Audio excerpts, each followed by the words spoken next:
day, health organizations transfer documents back and forth between each other. These documents include lab tests, it can include new patient data, specialist data, and a plethora of other information. The problem with this is that each healthcare organization employs their own or different EHR system for keeping track of those patient data, points, and healthcare record information.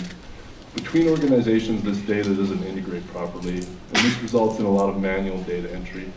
So after talking to a lot of doctors, office administrators, and other people in the space, we discovered that not only were office administrators, secretaries doing this manual data entry, but in smaller clinics, many doctors and physicians were also doing this data entry, leading to delayed time often in accessing that information, as well as increased labor costs.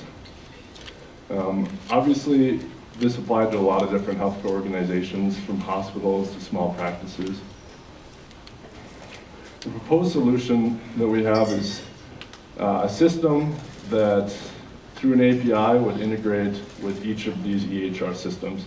And what would happen is when a document or patient information is sent over, this information is able to be integrated directly into the places it's supposed to go within a current organization's EHR system, allowing them to immediately access that data and save the costs on all the manual data entry. Thank you.